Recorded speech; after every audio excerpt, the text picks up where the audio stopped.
అమ్మా ఏంటమ్మా ఇది? నువ్వు విషయం తాగటం ఏంటి? అవును, నా పెళ్లి వల్లే కదా నాన్న ఇంట్లో ఎన్ని ప్రాబ్లమ్స్. నేనే లేకుంటే అమ్మకింత బాధ ఉండదు కదా నాన్న. ఇక్కడ 3 ప్రాణాలు నిలబడాలంటే నా ఒక్క ప్రాణం పోవడంలో ఎలాంటి తప్పు లేదు నాన్న. అక్క, నువ్వు లేకుండా మేము ఉండలేమక్క.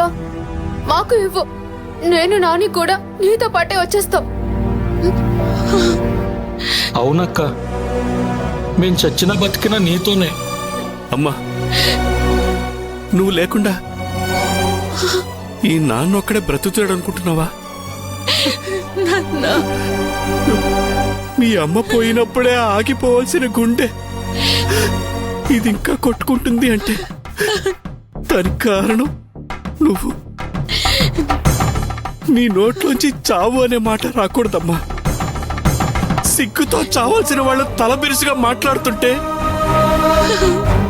10 కాలాలు సంతోషంతో బతకాల్సిందనివి నువ్వు చావాల్సిన కర్మ ఏంటమ్మా? అవునక్క, ఇంకెప్పుడు ఇలా మాట్లాడుకో. అమ్మా ఆ బాటిల్ ఎలా ఇవ్వు, ఇవ్వమ్మా.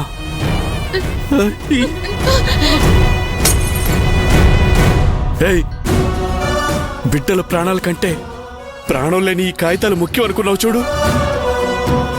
అప్పుడు నువ్వు ఒక తల్లిగా చచ్చిపోయావు. భర్త అవసరాన్ని నువ్వు అర్థం చేసుకోకుండా స్వార్థంతో ఆలోచించి అప్పుడు నువ్వు భార్యగా చచ్చిపోయావే.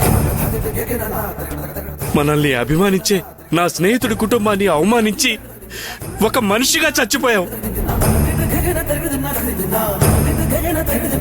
ఇప్పుడు నువ్వు బ్రతికున్న శవంతో సమానం.